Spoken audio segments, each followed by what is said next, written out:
Hey, Kenna. So firstly, I just want to say I'm really sorry that I've sucked at this whole filming my life thing. I've been extra busy and working and going to school and all that kind of stuff. And then my life got extra hectic when we got another dog, and it's just been a mess. So I'm gonna try to get back on the wagon. Also, I know I look really hot right now. Try to keep it in your pants. I just got a shower, so none of this is done. Sorry. So here's the baby. OG. German Shepherd #1. Colbert. Coda Bear. Hello. Yeah, hi, how are you? I'm over here. You wanna turn in? Yeah, hi! Okay. What you doing, lazy? Okay, good, good. So this is Bailey. Coda just went outside, so that's why there's less noise and sniffing. But she's really close looking to Coda Bear. But she's a lot smaller, and her tail's not quite as fluffy. Bailey girl, sit, baby. Sit. Bailey, sit. Oh, good girl, you did it when I turned the camera on. Oh, thank you. Hi, baby. Yeah, hi, baby. I put you up on a little tripod so I can tell you more about how we got her. She's sitting right next to me, so I'm not just petting my bed. And this big plaid thing behind me is a sleeping bag that she sleeps on with me at night. But my mom is friends with a girl at work, and that girl knew a guy who had cancer, and he knew he was gonna die, and he asked her to find Bailey a good home. So my mom's friend asked if we could take her because she knew we already have one German Shepherd, and that we, like the breed and stuff, and that we could take care of the dog as well. So we had them meet, and it went really well. They chased each other for a little while, and then Coda was kind of nervous, but it wasn't like they didn't get along at all because they were totally fine with each other, and neither one was aggressive or territorial. But we've had her for like 4 days now, I think. Yeah, and the first day that she got here, I was at work, so I didn't get to see her until like 10 o'clock at night. I'd met her before when she came over to the house to meet Coda, and I came home and it was like 10:30, I walked in the door, and then Savannah was like, don't let her out of the room. Like, we were in the sunroom, like where the table and the computer and stuff is, because that's where the like crappy linoleum tile like floor is. And I was like, why, what's wrong? And Savannah was like, she got her period. Because Bailey's not spayed, but we knew that.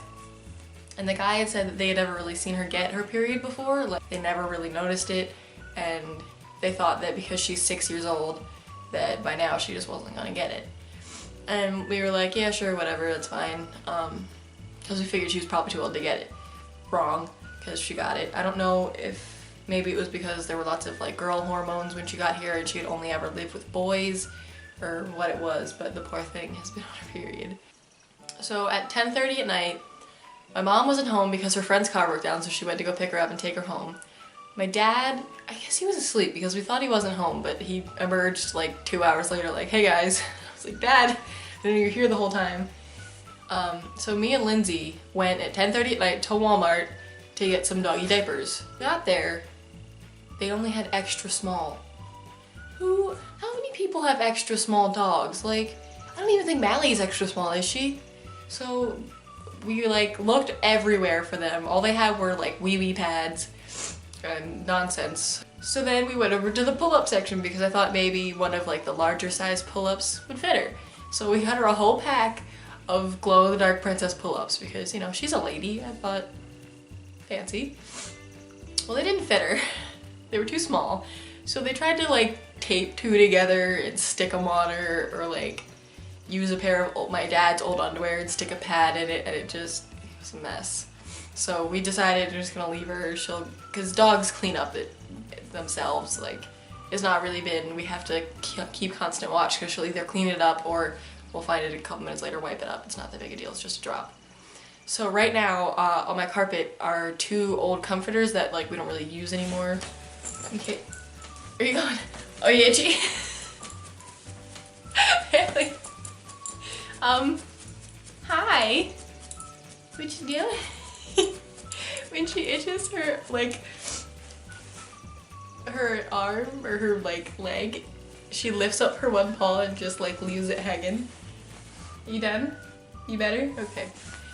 But so yeah, I have 2 comforters down in case, you know, because she sleeps in here with me, so I didn't want her to bleed all over my carpet because my carpet's white. She did a little bit, but it wasn't anything major, and we have a carpet cleaner. We can clean it up. It's not that big a deal. So I don't know that she, like, it's been once every, like, day that she drips, so it's not been a huge deal. I can probably pick up the comforters now, but she likes to lay on them if she gets too hot at night, because when she sleeps up here with me, it gets real warm. So if it's not super cold in here, she gets too sweaty. Or not really sweaty, dogs will sweat. You know what I mean? So then, like 2 nights ago, we had another encounter. So we gave her a bath, and she was also like really itchy, and we think that she's got like dry skin. So we have this oatmeal shampoo for dogs that we use for Code Bear. So we used it on her, and it helped a little bit, but she's still really, really itchy, and she's got like dandruff flakes all over her. So we're gonna get her some special like dry skin doggy shampoo and ask the vet, you know, what the best form of action to take for her. Because the whole night, the one night, she sat and itched herself. She couldn't even sleep. She was so tired the next day. I felt horrible because she just was itching. So then for the past night or 2, we've been giving her Benadryl to help her with the itchiness, and she's been a lot happier then because she can sleep. She doesn't have to itch all night. And then in the morning she wakes up and she itches like crazy, but at least she can sleep. Although when she's on Benadryl and she's up here with me, she sprawls out and takes the whole bed. I only have a twin-sized bed.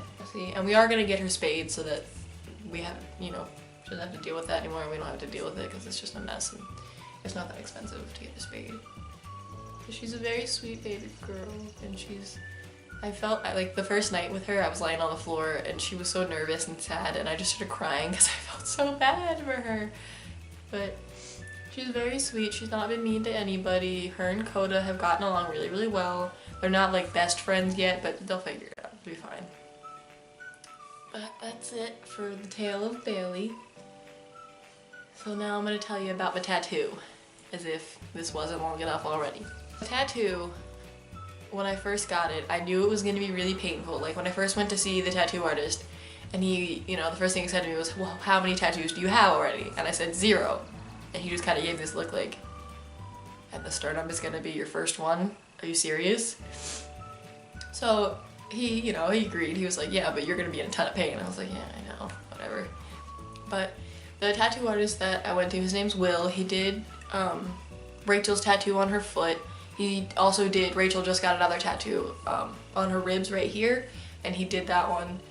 And he's a really nice guy. He's an excellent tattoo artist. And the place that I got it done is where I got my nose pierced and my tragus, and also where Kelly got her tattoo done, so I've been there a couple times. And it's a really nice, clean place. The pain, especially in this little, like the center bit here, was the worst pain I've ever felt in like my life. It hurt so bad, because it kind of just felt like repeatedly getting punched right here, and this is like a tender spot anyway, and it was hard to breathe. But he told me just to like inhale when I heard him like start the needle, you know, the buzzy noise. I don't know how he explained it.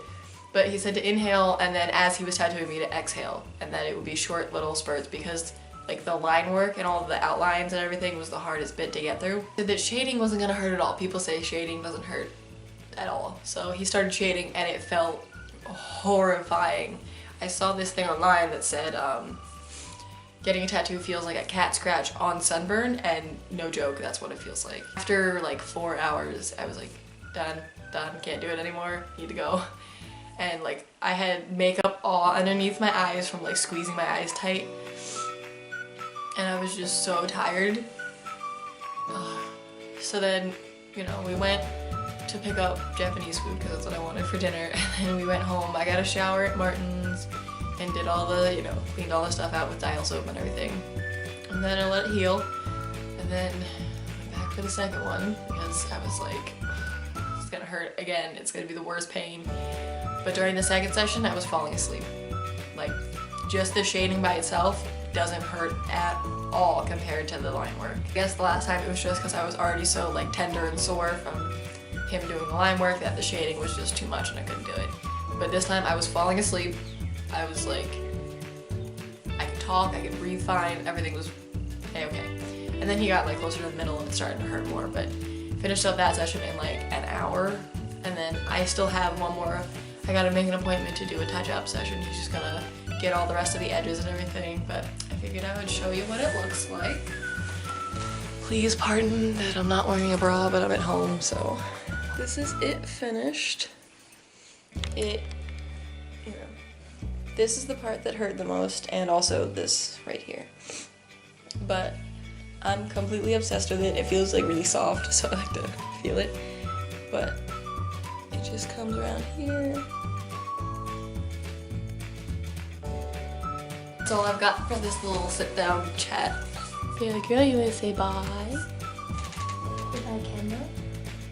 Oh. Hi, baby.